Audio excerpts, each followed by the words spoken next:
إن الحمد لله نحمده ونستعينه ونستغفره ونعوذ بالله من شرور أنفسنا وسيئات أعمالنا. من يهده الله فلا مضل له ومن يضلله فلا هادي له، وأشهد أن لا إله إلا الله وحده لا شريك له، وأشهد أن محمدا عبده ورسوله.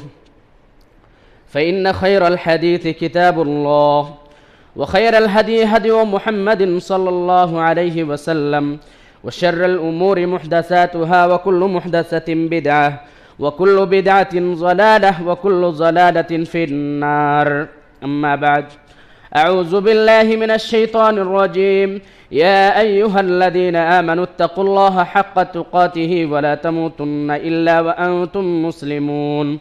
يا أيها الناس اتقوا ربكم الذي خلقكم من نفس واحدة، وخلق منها زوجها، وبث منهما رجالا كثيرا ونساء، واتقوا الله الذي تساءلون به والأرحام، إن الله كان عليكم رقيبا. يا أيها الذين آمنوا اتقوا الله وقولوا قولا سديدا يصلح لكم أعمالكم ويغفر لكم ذنوبكم، ومن يطع الله ورسوله فقد فاز فوزا عظيما. أعوذ بالله من الشيطان الرجيم. بسم الله الرحمن الرحيم. وجاءت سكرة الموت بالحق، ذلك ما كنت منه تحيد، ونفخ في السور، ذلك يوم الوعيد، وجاءت كل نفس معها سائق وشهيد. لقد كنت في غفلة من هذا فكشفنا عنك غطاءك فبصرك اليوم حديد. وقال قرينه هذا ما لدي عتيد. ألقيا في جهنم كل كفار عنيد، مناع للخير معتد مريب. الذي جعل مع الله إلها آخر فألقياه في العذاب الشديد. بارك الله لنا ولكم في القرآن العظيم، ونفعني وإياكم بالآيات والذكر الحكيم، إنه تعالى جواد كريم ملك بر رؤوف رحيم.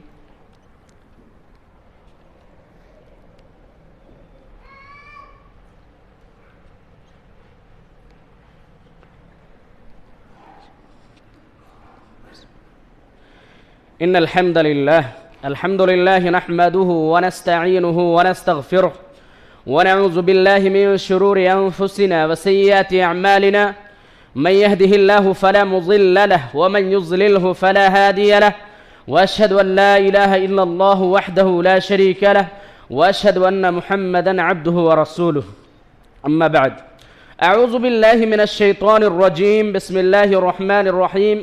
وما خلقت الجن والإنس إلا ليعبدون. رب اشرح لي صدري ويسر لي أمري واحلل عقدة من لساني يفقه قولي. ربنا يسر ولا تعسر وتمم بالخير. رب زدني علما، اللهم رب زدني علما، رب زدني علما. سبحانك لا علم لنا إلا ما علمتنا إنك أنت العليم الحكيم. برادران اسلام، معزز مکرم حاضرین جمعہ، میرے دینی ملی بھائیوں اور اسلامی ماں اور بہنوں،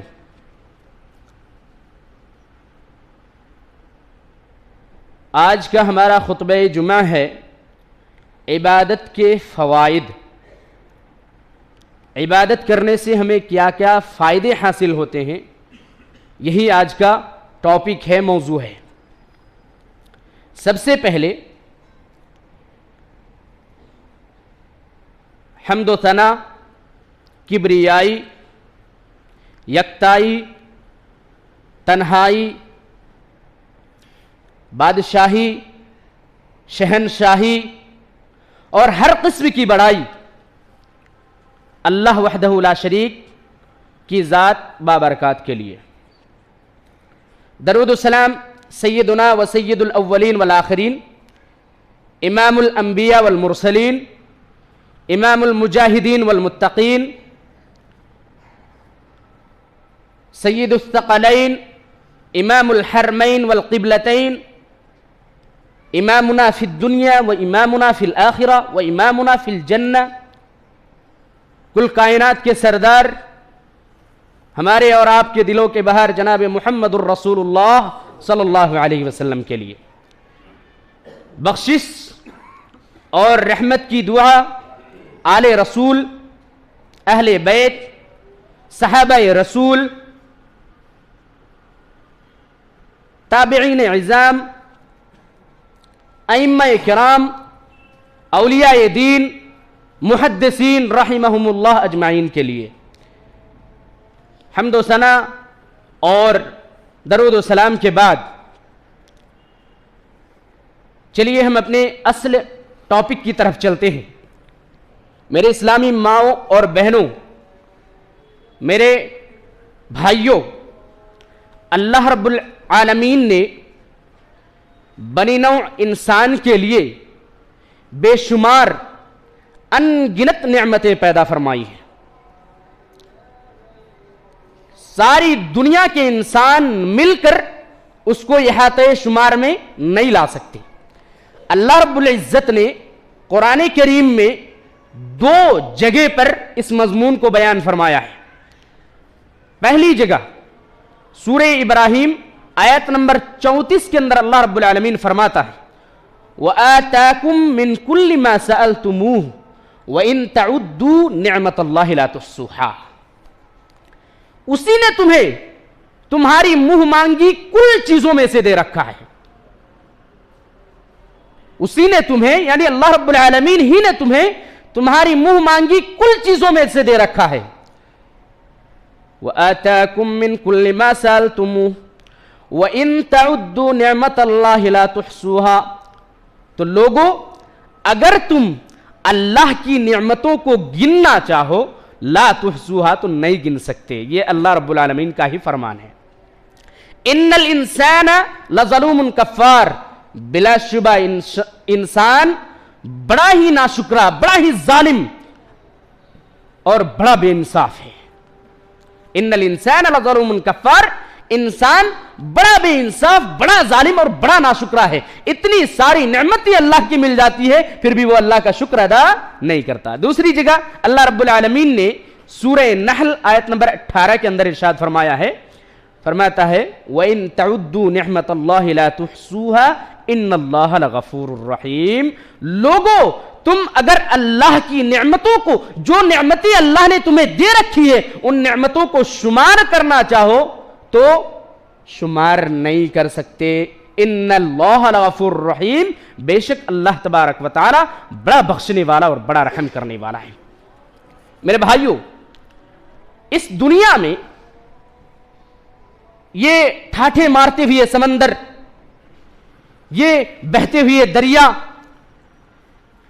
یہ رخ بدلتی ہوائیں، یہ گردش کرتے ہوئے سورج، چاند اور ستارے، یہ بدلتے ہوئے موسم، یہ برستی ہوئی بارشیں، یہ زمین سے نکلتی ہوئی طرح طرح کی پیداوار، یہ زمین پہ پھیلائے گئے قسم قسم کے جانور، یہ قیمتی معدنیات سے بھرے ہوئے پہاڑ، یہ فضاؤں میں اڑتی ہوئی پرندوں کی ڈاریں، یہ قسم قسم کے پھول اور پھل، یہ لہلہاتے کھیت، یہ سرسبز و شاداب باغات، یہ پھوٹتے ہوئے چشمے اور گرتی ہوئی آبشاریں، یہ ساری چیزیں کس کے لیے ہے؟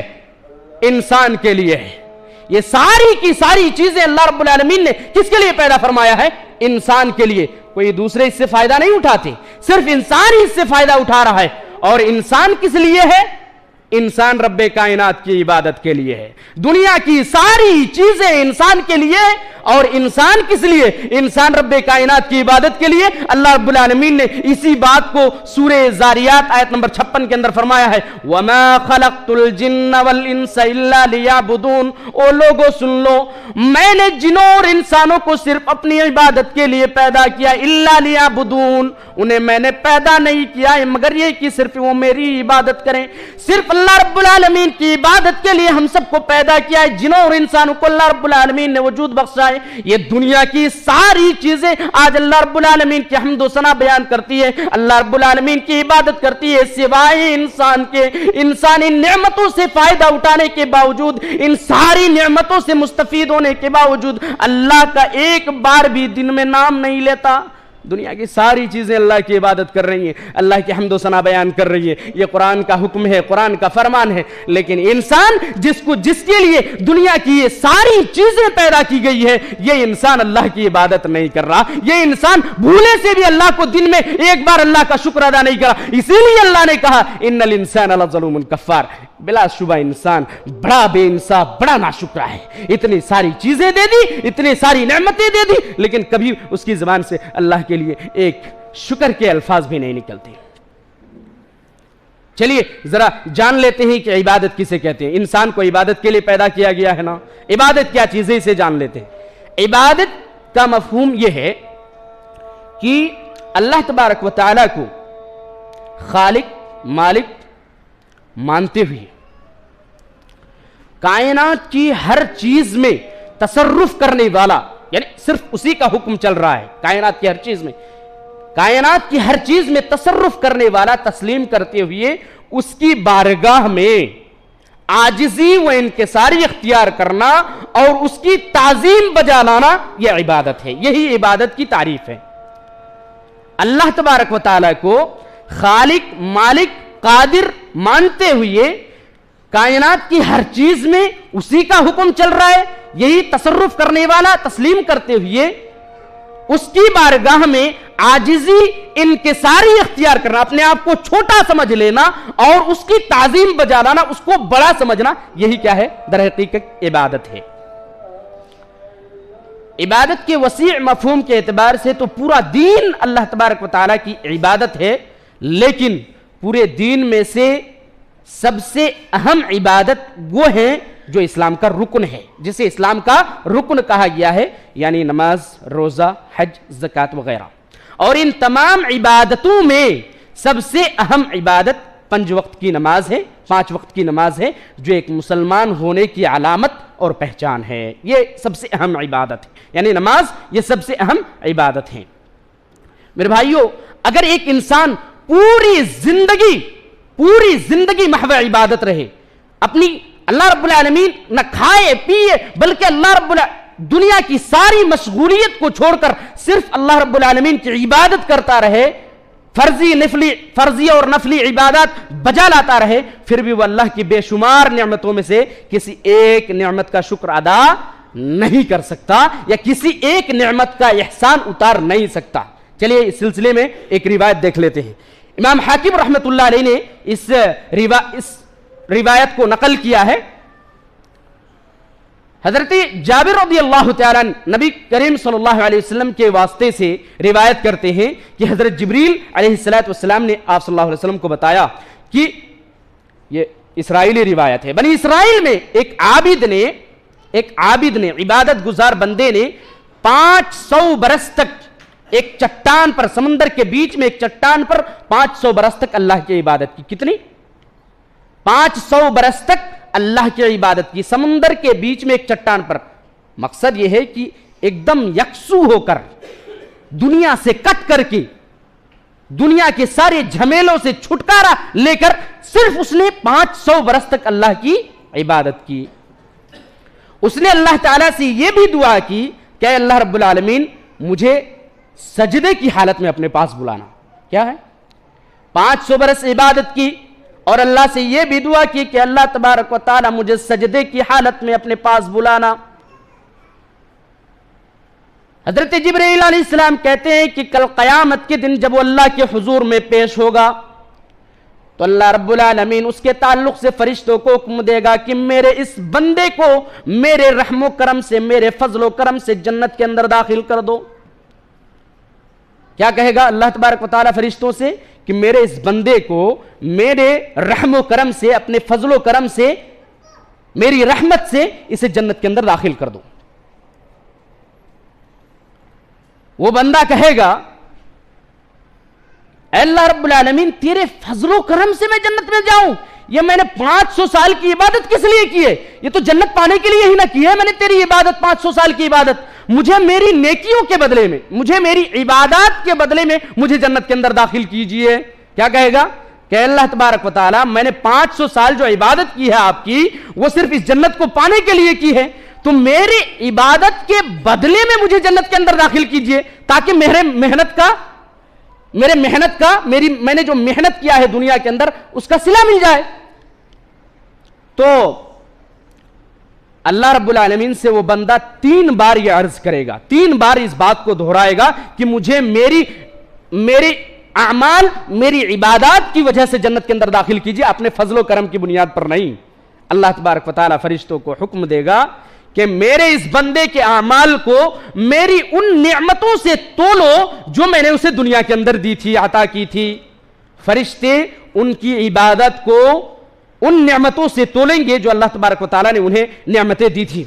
صرف نگاہ کی عبادت, یعنی صرف نگاہ کی نعمت, یہ دیکھنے کی, آنکھ سے دیکھنے کی نعمت جو ہے, یہ 500 برس کی عبادت سے زیادہ ہو جائیں گی. سمجھ میں آ رہی ہے بات؟ صرف دیکھنے کی جو نعمت ہے, یہ اللہ رب العالمین نے جو آنکھیں دی ہیں آپ کو, صرف اس دیکھنے کی نعمت آپ کے 500 برس کی عبادت سے کیا ہو جائیں گی؟ زیادہ ہو جائیں گی. ساری نیکیاں ختم, عبادت یہ نگاہ کی نعمت کا بھی بھرپائی نہیں کر سکے, تمہاری ساری نیکیاں ختم ہو گئی. اب اللہ تبارک و تعالیٰ فرشتوں کو حکم دے گا کہ میرے بندے کے سارے اعمال ختم ہو گئے, لے جاؤ اسے جہنم کے اندر ڈال دو. پہلے تو اللہ رب العالمین اس تعلق سے, اس بندے کے تعلق سے یہ حکم دے رہا تھا کہ میرے اس بندے کو میرے فضل و کرم کی بنیاد پر, میرے رحم و کرم کی بنیاد پر جنت کے اندر داخل کر دو. لیکن جب ان کی ساری نیکیاں صرف نگاہ کی نعمت کے بدلے میں ختم ہو چکی ہوں گی, تو اللہ تبارک و تعالیٰ فرشتوں کو حکم دے گا کہ اب اس کے پاس کوئی نیکیاں نہیں ہے, لے جاؤ اسے جہنم کے اندر گھسیٹ کر ڈال دو. میرے بھائیوں سوچئے, صرف نگاہ کی نعمت 500 برس کی عبادت سے زیادہ تجاوز کر گئی. آپ کو اللہ کی اس نعمت کا اگر شکر ادا کرنا ہو نا, تو کبھی اپنی آنکھوں پر پٹی باندھ لیجئے گا.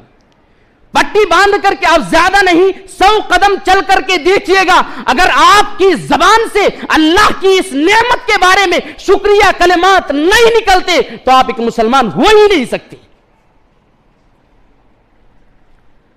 کتنی ساری پریشانیاں آئیں گی آپ کو اس 100 قدم چلنے کے اندر, آپ سوچ نہیں سکتے کہ اللہ کی کتنی بڑی نعمتوں سے ہم اور آپ مستفید ہوں, لیکن ہمیں اس کا احساس نہیں ہو رہا ہے.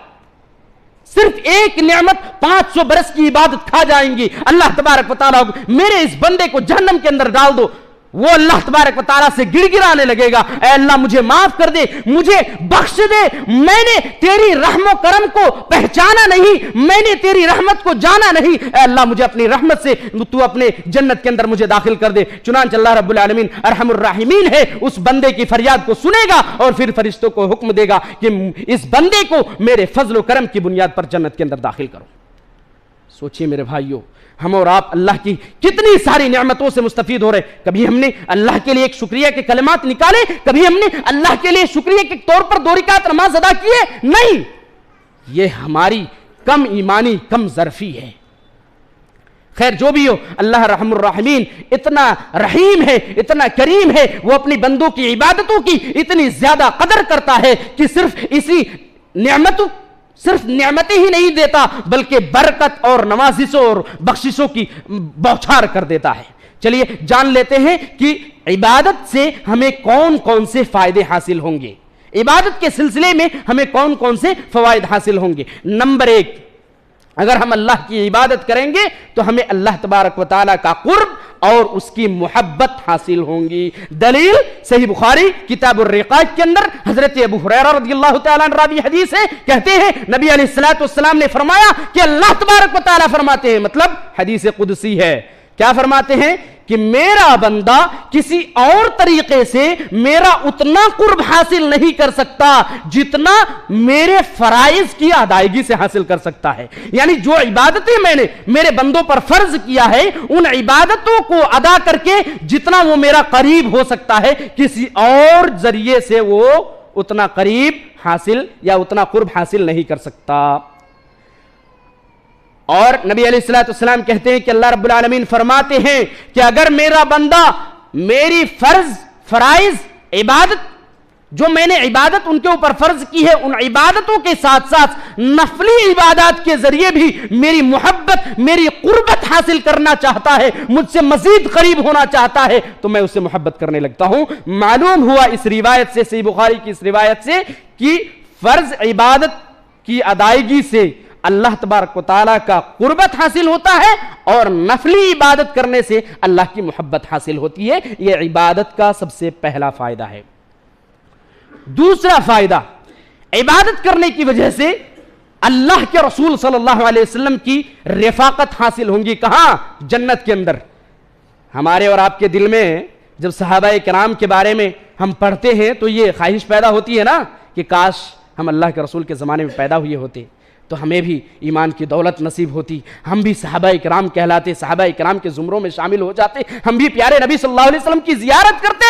یہ دل, یہ امنگ پیدا ہوتی ہے کہ نہیں؟ تو ایک راستہ ہے اللہ کے رسول صلی اللہ علیہ وسلم کی صحبت کا, اللہ کے رسول صلی اللہ علیہ وسلم کی رفاقت کا.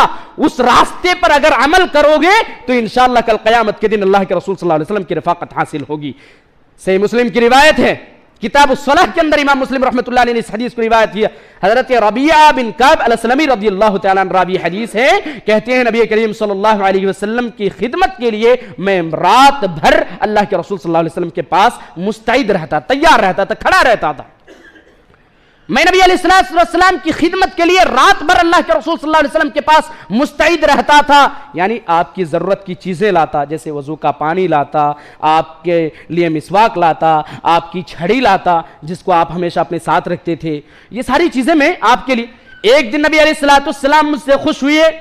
ہوتا ہے نا جب کوئی ہمارے کوئی کام کر دیتا ہے تو ہم کہتے ہیں بھائی کچھ مانگو مجھ سے. نبی علیہ السلام نے صحابی رسول حضرت ربیعہ بن کعب الاسلمی رضی اللہ تعالیٰ عنہ سے کہا کہ اے ربیعہ مجھ سے کچھ مانگو, سوال کرو, تم میری بہت خدمت کرتے ہو, اللہ جزائے خیر دے, ذرا کچھ مانگو, کچھ میرے بس میں ہو تو میں تمہیں دوں گا, عطا کروں گا. سوچئے صحابی رسول نے کیا سوچ کے رکھا تھا. جیسے ہی اللہ کے رسول نے یہ کہا کہ مجھ سے کچھ مانگو, فوراً صحابی رسول کے زبان سے یہ جملہ نکلا کہ اے اللہ کے رسول, دنیا میں جس طرح اللہ تبارک و تعالیٰ نے آپ کی رفاقت نصیب فرمائی ہے, میں چاہتا ہوں کہ جنت کے اندر بھی آپ کی رفاقت مجھے ملے. کیا سوچ تھی, کیا ان کا جذبہ تھا, کیا سوچا تھا انہوں نے. سوچا کہ اللہ کے رسول, یہ دنیا کے اندر ہمیں تو اللہ کے رسول کی رفاقت نصیب ہو گئی, پتہ نہیں کل قیامت کے دن اللہ تبارک و تعالیٰ نبی کریم صلی اللہ علیہ وسلم کو کون سے مقام, کون سی جنت عطا فرمائے گا, میں ان چیزوں سے محروم ہو جاؤں گا. میں اللہ کے رسول کی دنیا میں تو خدمت کرتا ہوں, کل آخرت کے اندر بھی اللہ خدمت کا موقع دے. تو صحابی رسول نے فوراً کہا اے اللہ کے رسول, میں جنت کے اندر آپ کی رفاقت کا سوال کرتا ہوں. اگر چاہتے تو نبی علیہ السلام سے کہتے اللہ کے رسول فلاں جگہ کی مجھے گورنر بنا دیجئے. اگر چاہتے تو کہتے اللہ کے رسول خیبر کی زمین مجھے دے دیجئے. اگر چاہتے تو اللہ کے رسول صلی اللہ علیہ وسلم سے کہتے کہ اللہ کے رسول مجھے فلاں جگہ کی حاکم بنا دیجئے, گورنر, اللہ کے رسول فلاں جگہ کی زمین دے دیجئے. لیکن یہ ساری چیزوں کو ٹھکرا کر کے انہوں نے ایک چیز مانگی, وہ بھی آخرت کے تعلق سے. کہا کہ اللہ کے رسول میں جنت میں آپ کی رفاقت کا سوال کرتا ہوں. جس طرح سے اللہ رب العالمین نے دنیا کے اندر آپ کی رفاقت نصیب فرمائی ہے, میں چاہتا ہوں کہ جنت کے اندر بھی آپ کی خدمت کروں, میں آپ کے ساتھ رہوں. سبحان اللہ. نبی علیہ السلام نے کہا کچھ اور مانگ سکتے ہو اس کے علاوہ؟ یہ تو میرے بس کی نہیں ہے. کیا کہا؟ یہ تو میرے بس کی چیز نہیں ہے. جنت دینا, جنت کس کے بغل میں ہو یہ دینا کس کا کام ہے؟ اللہ رب العالمین کا کام ہے. یہ تو میرے بس کی چیز نہیں ہے, کچھ اور مانگ سکتے ہو اس کے علاوہ؟ صحابی رسول چاہتے تو اس آپشن کو کینسل کر کے اللہ کے رسول سے کہتے چلیے ٹھیک ہے, اگر یہ ایسا نہیں ہو سکتا تو دنیا ہی دے دیجئے, فلاں جگہ کی مجھے امیر بنا دیجئے. کچھ بھی مانگ سکتے تھے, لیکن کہا کہ نہیں اللہ کے رسول میں صرف یہی چاہتا ہوں. ضد کرنے لگے بچے کی طرح. نبی علیہ السلام نے کہا فَإِنِّي عَلَى نَفْسِكَ بِكَثْرَةِ السُّجُودِ, او صحابی رسول اگر تم چاہتے ہو کہ اللہ تبارک و تعالیٰ تمہیں جنت کے اندر میرے ساتھ رکھ کے میری رفاقت نصیب فرمائے تو ایک کام کرو, زیادہ سے زیادہ سجدہ کر کے میری مدد کرو. کیسے میری مدد کرو؟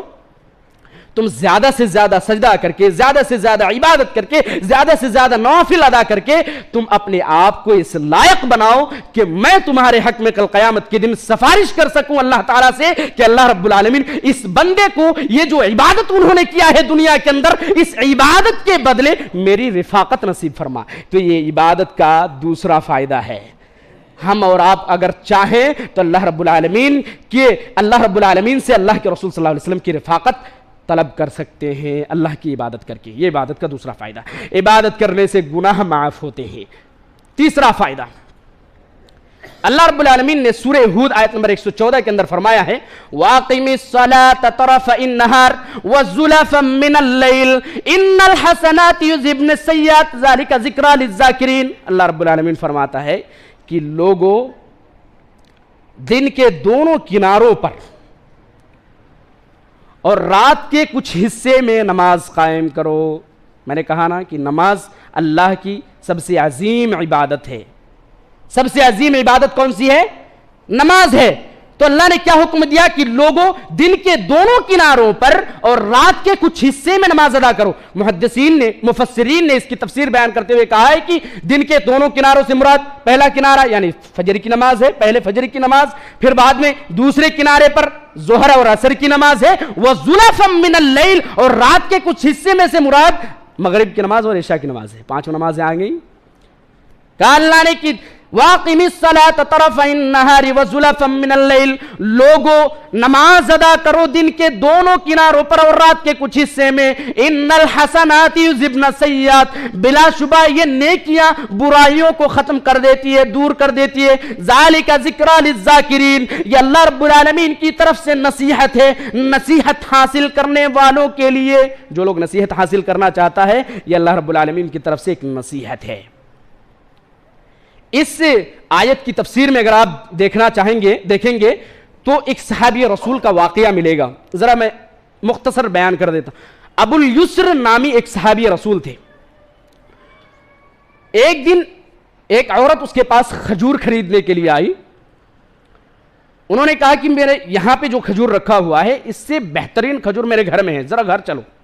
گھر گئے، وہاں پر شیطان نے دیکھیں شیطان معصوم عن الخطا صرف کون ہے؟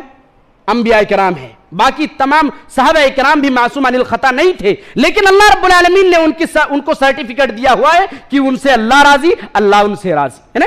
اللہ ان سے راضی، وہ لوگ اللہ سے راضی. پھر جو بھی ہو معصوم عن الخطا نہیں تھے. انہوں نے جب گھر کے اندر گئے شیطان نے ورغلایا تو اس عورت کا، اس اجنبی عورت کا انہوں نے بوسہ لے لیا. کیا لیا؟ بوسہ لے لیا. اس صحابی نے ابو الیسر نے بعد میں اسے شرمندگی ہوئی، اپنے کیے پر نہایت شرمندگی ہوئی. وہ فوراً اپنا کاروبار بند کر کے، دکان مکان بند کر کے، جب اسے پشیمانی ہوئی، شرمندگی ہوئی، فوراً حضرت ابوبکر رضی اللہ تعالیٰ عنہ کے پاس پہنچے. کہا کہ ابوبکر رضی اللہ تعالیٰ عنہ ایسا معاملہ. حضرت ابوبکر رضی اللہ تعالیٰ نے کہا یہ تو چھوٹی موٹی بات ہے، اپنے تک محدود رکھو، کسی کو مت بتانا، اللہ سے استغفار کرو. حضرت ابوبکر رضی اللہ تعالیٰ عنہ کی بات سن کر کے ان کو اطمینان نہیں ہوا. یہ ہے صحابہ کرام کا ایمان. کوئی غلطی ہو جاتی ان سے، اگر بتقاضائے بشریت انسان ہونے کے ناطے اگر ان سے کوئی گناہ سرزد ہو جاتا تو ان کے ایمان کا درجہ دیکھیے کہ ان کو اس وقت تک چین نہیں ملتا تھا جب تک وہ گناہ دھل نہ جائے. حضرت ابوبکر رضی اللہ تعالیٰ عنہ کی باتوں سے ان کو تسلی نہیں ہوئی. وہ فوراً حضرت عمر رضی اللہ تعالیٰ عنہ کے پاس گئے. حضرت عمر رضی اللہ تعالیٰ عنہ نے ویسی ہی بات کہی. کہا کہ اب معاملہ اپنے تک ہی محدود رکھو، اللہ سے استغفار کرو. ان کو پھر بھی اطمینان نہیں ہوا. وہ اللہ کے رسول صلی اللہ علیہ وسلم کے دربار میں خدمت میں حاضر ہوئی ہے. اے اللہ کے رسول مجھ سے ایسا گناہ سرزد ہو گیا، اے اللہ کے رسول میں بہت شرمندہ ہوں، میرے بارے میں کچھ فرما دیجئے. نبی علیہ الصلوۃ والسلام کے پاس بغیر وحی کے کوئی الفاظ نہیں آپ فرماتے تھے. نبی علیہ الصلوۃ والسلام کے پاس اس تعلق سے کوئی وحی نہیں تھی، کوئی حکم نہیں تھا. آپ صلی اللہ علیہ وسلم نے ان کی باتوں کو سن کر کے اپنے سروں کو جھکائے ہوئے بیٹھے ہوئے ہیں. حضرت جبریل علیہ الصلوۃ والسلام اللہ تبارک و تعالیٰ کے پاس سے یہ آیت لے کر نازل ہوتے ہیں. نبی علیہ الصلوۃ والسلام کہتے ہیں وَأَقِمِ الصَّلَاةَ طَرَفَيِ النَّهَارِ وَزُلَفًا مِّنَ اللَّيْلِ إِنَّ الْحَسَنَاتِ يُذْهِبْنَ السَّيِّئَاتِ ذَلِكَ ذِكْرَىٰ لِلذَّاكِرِينَ. صحابہ کرام کہتے ہیں اللہ کے رسول کیا صرف اسی صحابی کے لیے یہ چیز خاص ہے؟ یعنی اس سے گناہ سرزد ہوا، اللہ نے ان کے تعلق سے یہ حکم نازل کیا کہ نماز پڑھو، نماز کی وجہ سے، عبادت کرنے کی وجہ سے تمہارے اس گناہ کو دھل جائیں گے، تمہارے گناہ دھل جائیں گے. کیا اسی صحابی کے لیے خاص ہے؟ نبی علیہ الصلوۃ والسلام نے کہا کہ نہیں، یہ لجمیع کلہم امتی، میری تمام کے تمام امتیوں کے لیے حکم ہے. خیر جو بھی ہو، تو یہ اس کا پس منظر تھا. عبادت کرنے کی وجہ سے اللہ تبارک و تعالیٰ گناہوں کو مٹا دیتا ہے. صحیح مسلم کی روایت ہے، حضرت ابو ہریرہ رضی اللہ تعالیٰ راوی حدیث ہے، کہتے ہیں نبی علیہ الصلوۃ والسلام نے فرمایا کہ ایک جمعہ سے لے کر دوسرے جمعہ تک 5 نمازیں، پہلے الصلوات الخمس ورمضان الی رمضان، 5 نمازیں، ایک رمضان سے لے کر دوسرے رمضان آنے والے رمضان تک، اور اسی طرح ایک جمعہ سے لے کر دوسرے آنے والے جمعہ تک، یہ اپنے بیچ کے چھوٹے چھوٹے گناہ کو مٹا دیتے ہیں. اذا اجتنبت الکبائر، اگر کبیرہ گناہوں سے بچا جائے، ایک چھوٹا سا گناہ اگر اس پر بار بار اصرار کیا جائے، بار بار اس گناہ کو کیا جائے، تو وہ کبیرہ گناہ بن جاتا ہے. اس لیے بائی چانس اگر کسی سے گناہ سرزد ہو گیا اور وہ اس پر پشیمان ہوا، تو یہ چھوٹے موٹے گناہ یہ نماز کی وجہ سے معاف ہو جاتے ہیں. عبادت کرنے کی وجہ سے انسان کے درجات بلند ہوتے ہیں، یہ چوتھا فائدہ ہے. عبادت کی وجہ سے انسان کے درجات بلند ہوتے ہیں. صحیح بخاری صحیح مسلم کی روایت ہے، صحیح مسلم کی روایت ہے، کتاب الصلاح کے اندر امام مسلم رحمۃ اللہ علیہ نے کتاب الصلاح کتاب الطہارہ دونوں میں یہ روایت موجود ہے. حضرت ابو ہریرہ رضی اللہ تعالیٰ عنہ ہی اس حدیث کے راوی ہیں، کہتے ہیں اللہ کے رسول صلی اللہ علیہ وسلم نے ایک دن فرمایا الا ادلکم علی ما یمحو اللہ. صحابہ کرام سے مخاطب ہوئے آپ صلی اللہ علیہ وسلم اور کہا کہ کیا میں تمہیں ایسی چیز کی طرف رہنمائی نہ کروں جس کی وجہ سے اللہ تبارک و تعالیٰ تمہارے گناہوں کو بھی مٹا دے اور تمہارے درجات کو بلند کر دے. کیا کہا نبی علیہ الصلوۃ والسلام نے؟ کیا میں تمہاری رہنمائی نہ کروں ایسے عمل کی طرف، ایسی عبادت کی طرف کہ اگر تم اس عبادت کو بجا لاؤ تو اللہ تبارک و تعالیٰ تمہارے گناہ کو بھی مٹا دے گا اور تمہارے درجات کو بھی بلند کر دے گا. صحابہ کرام تو تھے ہی، اللہ کے رسول ضرور بتائیے، ہم تو چاہتے ہی ہیں کہ ہمارے گناہ معاف ہو، ہمارے درجات بلند ہو. نبی علیہ الصلوۃ والسلام نے فرمایا کہ مشقت کے اوقات میں اسباغ الوضوء علی المکارہ، مشقت کے اوقات میں اچھی طرح سے وضو کرنا. ٹھنڈ بہت زیادہ ہے، فجر کا وقت ہے، اتنی ٹھنڈ ہے کہ ایک انسان پانی چھونا تو دور کی بات ہے، پانی دیکھ کر ہی ڈرتا ہے کہ کیسا ہوگا. مشقت کا وقت ہے، اس میں بھی ایک مومن اٹھتا ہے اللہ کی رضا کے لیے، ٹھنڈے وقت میں اٹھتا ہے، اٹھ کر کے نل چالو کرتا ہے، نل میں سے جو ٹھنڈا پانی گر رہا ہے اس میں اچھی طرح سے وضو کرتا ہے. یہ ایک ایسی عبادت ہے، ٹھنڈے وقت میں مکارہ مشقت کے اوقات میں اچھی طرح سے وضو کرنا ایک ایسی عبادت ہے جس کی وجہ سے اللہ تبارک و تعالیٰ انسان کے گناہ کو بھی معاف کرتا ہے اور اس کے درجات کو بھی بلند کرتا ہے. وَخَثْرَةُ الْخُطَىٰ إِلَى الْمَسَاجِدِ، نبی علیہ السلام نے دوسری عبادت کا ذکر کیا کہ مسجد کی طرف زیادہ سے زیادہ کثرت سے چل کر جانا. إِلَى الْمَسَاجِدِ، مسجد کیا؟ مسجد میں قضاء حاجت پوری کرنے کے لیے زیادہ سے زیادہ مسجد کا راؤنڈ لگانا، چکر لگانا، مسجد میں دن میں 100 بار پیشاب پاخانہ کرنے کے لیے آنا، اس لیے نہیں بلکہ اللہ کی عبادت کرنے کی غرض سے مسجد کے اندر آنا. کثرت الخطا الی المساجد، مسجد کی طرف تمہارے قدموں کا زیادہ اٹھنا، مسجد کی طرف بار بار اللہ کا ذکر و اذکار کرنے کے لیے آنا، یہ ایک ایسی عبادت ہے جس کی وجہ سے اللہ تبارک و تعالیٰ تمہارے گناہوں کو مٹاتا ہے، تمہارے درجات کو بلند کرتا ہے. وَإِنْتِظَارُ الصَّلَاةِ بَعْدَ الصَّلَاةِ، ایک نماز کے بعد دوسری نماز کا انتظار کرنا. ابھی آپ نے ظہر پڑھی، عصر کا انتظار کر رہے ہیں، کب عصر کی اذان ہو تاکہ میں عصر کی نماز پڑھ سکوں.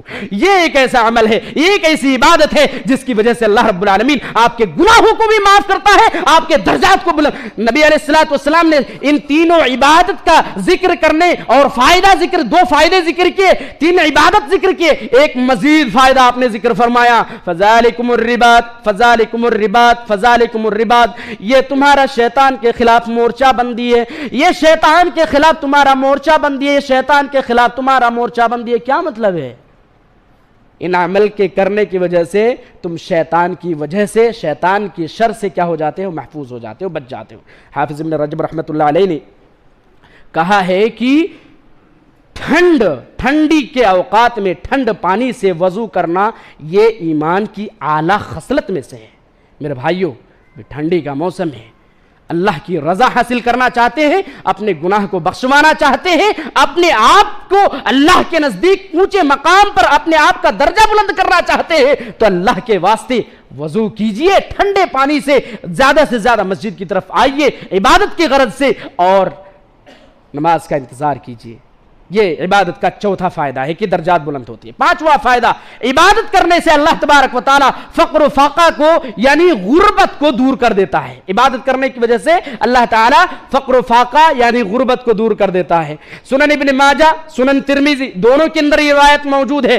کتاب صفت الصلاۃ والرقائق کے اندر اس روایت کو امام ترمذی رحمۃ اللہ علیہ نے روایت کیا ہے، حدیث قدسی ہے۔ حضرت ابو ہریرہ رضی اللہ تعالیٰ عنہ راوی حدیث ہے، کہتے ہیں نبی کریم صلی اللہ علیہ وسلم نے فرمایا، اللہ تبارک و تعالیٰ فرماتے ہیں، کیا فرماتے ہیں؟ تفرغ لعبادتی یا ابن آدم، اے آدم کے بیٹو۔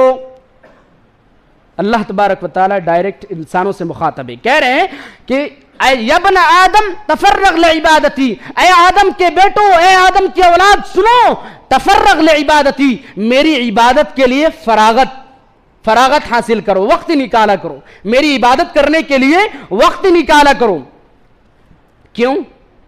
املأ صدرک غنى واسد فقرک، اللہ کے رسول صلی اللہ علیہ وسلم کہتے ہیں کہ اللہ تبارک و تعالیٰ نے فرمایا کہ میری عبادت کے لیے اگر وقت نکالو گے تو میں املأ صدرک غنى، تمہارے سینے کو، تمہارے دل کو غنا کر دوں گا، غنی کر دوں گا، مالدار کر دوں گا۔ دیکھیے ایک انسان اگر مالدار ہے اور اس کا دل مالدار نہیں ہے تو اللہ کی قسم اس کے جیب سے ایک روپیہ بھی غریب کے واسطے یا مسجد کے واسطے نہیں نکلے گا۔ لیکن ایک انسان اگر غریب ہے، اس کا دل مالدار ہے، تو اللہ کے واسطے وہ سب کچھ لٹا سکتا ہے۔ اللہ کے رسول صلی اللہ علیہ وسلم نے فرمایا کہ اللہ تبارک و تعالیٰ فرماتے ہیں کہ اے آدم کی اولاد، میری عبادت کے لیے وقت نکالا کرو۔ میں کیا کروں گا؟ وقت نکالو گے میری عبادت کرنے کے لیے تو میں تمہارے دل کو، تمہارے سینے کو مالداری سے بھر دوں گا، واسد فقرک، اور تمہاری محتاجگی کو بند کر دوں گا، روک دوں گا، تمہاری محتاجگی کو دور کر دوں گا۔